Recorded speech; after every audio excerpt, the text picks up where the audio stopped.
সাদ্দাদ নামে একজন ব্যক্তি জান্নাত তৈরি করেছিলেন এমন একটি ঘটনা প্রচলিত আছে। ছোটবেলায় দাদুর কাছে এই ঘটনা অনেকবার শুনেছি। কোরআন সুন্নাতে এরকম কোনো ঘটনার বর্ণনা আছে কিনা? সত্যিই কি সাদ্দাদ নামে কেউ জান্নাত তৈরি করেছিলেন? সাদ্দাদের বেহেশত বা সাদ্দাদের তৈরি করা জান্নাতের গল্প আমরা ছোটবেলাতে অনেকেই শুনেছি এবং আমাদের দেশে মানুষের কাছে এটা বেশ প্রচলিত যে সাদ্দাদ নামে এক ব্যক্তি আজ থেকে শত শত হাজারো বছর আগে তিনি আল্লাহর যে জান্নাত সেটার অনুরূপ করে বা কল্পনা করে তিনি এরকম একটা জান্নাত তৈরি করেছেন দুনিয়াতে, বিশাল বড়। সেটা তিনি শেষ পর্যন্ত প্রবেশই করতে পারেননি, তার আগে তার মৃত্যু হয়ে গেছে, ইত্যাদি ইত্যাদি। এই পুরো ঘটনাটাই একান্ত মানুষের বানানো ঘটনা, বানোয়াট ঘটনা এবং কল্প কাহিনী। এটি কোরআন বা হাদিসের কোথাও মূলত বর্ণিত হয়নি। অতএব উপদেশ গ্রহণ করার ক্ষেত্রেও আমরা ভালো উদ্দেশ্যেও এই ঘটনার বর্ণনা করা আমাদের উচিত হবে না। আমাদের পূর্বপুরুষ যারা বর্ণনা করেছেন না জেনে না বুঝে কোরআন হাদিসের কথার মতো করে উল্লেখ করেছেন, আল্লাহ তাদেরকে মাফ করুন। আমাদের সতর্ক থাকতে হবে। নবী সাল্লাল্লাহু আলাইহি ওয়াসাল্লাম বলেছেন, মান কাযাবা আলাইয়া মুতাআম্মিদান ফালিয়াতাবাওয়া মাকআদাহু মিনান নার। যে ব্যক্তি আমার নামে মিথ্যা কোনো কথা বলবে সে যেন তার ঠিকানা জাহান্নামে জেনে রাখে। তো এই জন্য আমরা কোরআন হাদিসে যেটা বর্ণিত হয়নি সেটাকে কোরআন হাদিসের গল্প বা ঘটনা হিসাবে কখনোই বলা থেকে আমরা বিরত থাকতে হবে। এবং যে ঘটনা আদৌ ঘটেছে কিনা আমরা জানি না এবং কোরআন হাদিসে বর্ণিত হয়নি, জাস্ট কল্পকাহিনী আপাতদৃষ্টিতে, সেই ঘটনা বর্ণনা আমাদের করা অনুচিত হবে। সুদি টাকা দিয়ে গরিব মানুষকে বাড়ি কিংবা জমি কিনে দেওয়া যাবে কিনা? উত্তর হলো হ্যাঁ, গরিব মানুষকে সুদি টাকা দিয়ে জমি কিংবা বাড়ি কিনে তার মালিক বানিয়ে দিতে পারবেন। আমি আপাতত বেকার, কিন্তু সহপাঠী বন্ধুবান্ধব আত্মীয় স্বজন জিজ্ঞেস করলে আমি বিভিন্ন চাকরির কথা বলে থাকি, কারণ সত্য বললে তারা আমাকে উপহাস করে। এটি কি মিথ্যার অন্তর্ভুক্ত? এক্ষেত্রে আমার করণীয় কি? উত্তর হলো যে বেকার হয়েও নিজেকে চাকরিজীবী হিসাবে পরিচয় দেওয়াটা এটা মিথ্যার শামিল। মূলত সরাসরি মিথ্যার আশ্রয় না নিয়ে একটু ঘুরিয়ে যদি আপনি বলেন তাহলে সেটা জায়েজ হতে পারে। যে না, মানুষ কি বেকার থাকে নাকি, কাজ করছি তো, এই তো নিজের কিছু কাজ দেখাশোনা করছি। আপনি তো করছেন এরকম নিজস্ব কিছু না কিছু কাজ তো করেনি। তো এরকম একটু ঘুরিয়ে ফিরিয়ে যদি বলা যায় সেটা বলতে পারেন। কিন্তু ডাইরেক্ট আপনি যদি বলেন যে না, আমি একজন চাকরিজীবী, এই মুহূর্তে আমার একটা চাকরি আছে, অমুক কোম্পানিতে চাকরি করছি, অথচ আপনি তা করছেন না, তাহলে এটা মিথ্যা কথা। প্রয়োজনে মানুষের হাসাহাসিটাকে সহ্য করবেন, এর বিনিময়ে তো আল্লাহ তাআলা জান্নাত দান করবেন। তো এই জন্য চেষ্টা করতে হবে যথাসম্ভব সবর করার এবং মানুষের উপহাস এগুলোকে সবর করার, সহ্য করার। কোনো কারণেই উপহাস ইত্যাদির কারণে আপনি মিথ্যা বলতে পারেন না। আমাদের বাসার সামনে একটি মসজিদ আছে, মসজিদের অপর পাশেই বাজার। আমি সহজে বাজারে যাওয়ার জন্য মসজিদের ভেতর দিয়ে যাই। মসজিদের ভেতর দিয়ে নিয়মিত বাজারে গেলে গুনাহ হবে কিনা?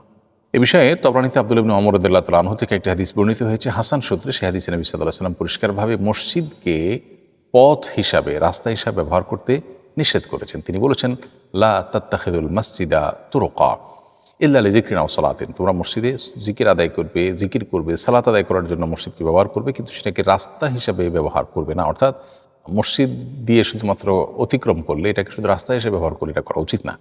তো এই জন্য বিকল্প রাস্তা থাকলে সেখান দিয়ে যাওয়া উচিত, একটু কষ্ট হলেও। যদি কোনো কারণে এটি না থাকে অথবা বিশেষ কোনো কারণে কখনো কালেভদ্রে করতে হয়েছে বাধ্য হয়ে, নিরুপায় হয়ে, তাহলে সেটা জায়েজ আছে। আর না হলে এটা করা মাকরুহ বা অনুচিত কাজ। আমার দাদি মারা গেছেন। প্রায় প্রতিদিন স্বপ্নে দেখি দাদির হাতে একটা সুন্দর গোল্ডের চুড়ি জ্বলজ্বল করছে আর একজন চোর তার দিকে এগিয়ে আসছে। এই স্বপ্ন কি দাদির আখিরাত জীবনের কোনো ক্ষতিকর দিক বোঝায়? আর আমাদের করণীয় কি? প্রিয় দর্শক, প্রথম কথা হলো যে স্বপ্নের ব্যাখ্যা সম্পর্কে আমি খুব বেশি জানি শুনি এরকম না, বরং এ বিষয়ে এক্সপার্ট আছে, আপনি তাদের শরণাপন্ন হলে ভালো হয়। আমি শুধু এটুকু বলবো যে কোনো স্বপ্ন দেখার পর যদি আপনার মনে হয় যে আপনার মৃত কোনো আত্মীয় স্বজন সম্পর্কে তাদের কষ্ট হচ্ছে বলে আপনার মনে হয়, তাহলে তাদের পক্ষ থেকে দান সাদাকা করবেন, দোয়া করবেন। এটা হলো আমাদের কর্তব্য। মৃত ব্যক্তির জন্য যা করণীয় সেগুলো আমরা করব। এর বাইরে আমাদের বিশেষ কোনো কর্তব্য নেই এবং সেগুলো আমরা যদি করি, মৃত ব্যক্তির জন্য যা করা যেতে পারে, আশা করা যায় সেগুলো তাদের উপকারে আসবে ইনশাআল্লাহ তাআলা। অসুস্থ ব্যক্তিকে দেখতে যাওয়া সম্পর্কে কোরআন এবং হাদিসের নির্দেশনা কি? অসুস্থ ব্যক্তিকে দেখতে যাওয়া, তার সেবা এবং শুশ্রূষা করা, এটা খুবই ফজিলতপূর্ণ একটি আমল এবং সওয়াবের কাজ। মানুষের কষ্ট লাঘব করা, মানুষের কষ্টের সময় তার পাশে থাকা, তাকে সান্ত্বনা দেওয়া, তার খোঁজখবর নেওয়া, এর মধ্য দিয়ে আমরা আল্লাহ তাআলাকে সন্তুষ্ট করতে পারি সবচেয়ে বেশি।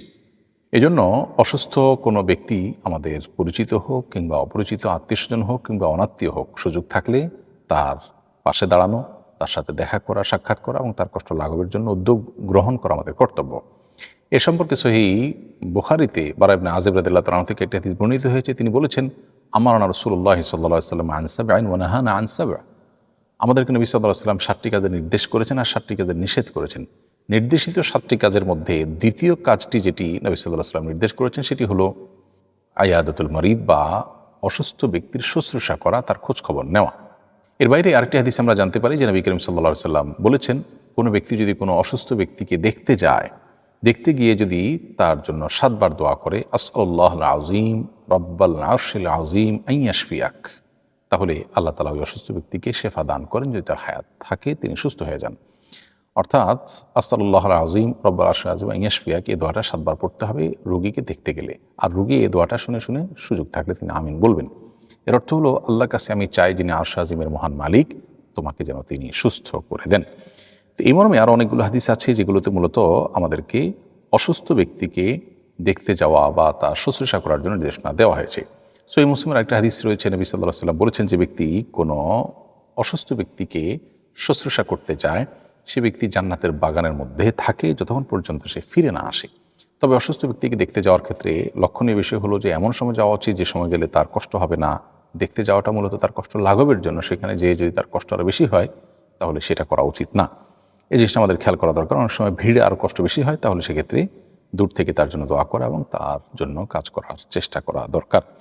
এর বাইরে অসুস্থ ব্যক্তির কাছে গিয়ে তার জন্য দোয়া করা এবং তাকে আশার বাণী শোনানো, তাকে সান্ত্বনা দেওয়া, যাতে করে তার কষ্ট লাঘব হয়, আল্লাহর প্রতিদানের সুসংবাদ শোনানো, বিভিন্ন হাদিসের সেটি বোঝা যায়। এবং সর্বোপরি নিজের সুস্থতার জন্য দোয়া করা, অর্থাৎ কোনো অসুস্থ ব্যক্তিকে দেখে, কোনো কষ্টে থাকা মানুষকে দেখে নবী সাল্লাল্লাহু আলাইহি ওয়াসাল্লামের শিক্ষা হলো নিজের জন্য, রোগীর জন্য দোয়া করার পাশাপাশি নিজের জন্য দোয়া করা, আলহামদুলিল্লাহিল্লাযী আফানি মিম্মা ইবতালাকা বিহি, অর্থাৎ আল্লাহ তোমাকে যে কষ্টের মধ্যে রেখেছেন, আল্লাহ আমাকে যে সেই কষ্ট থেকে মুক্তি রেখেছেন, সেজন্য আল্লাহর প্রশংসা আমি আদায় করছি।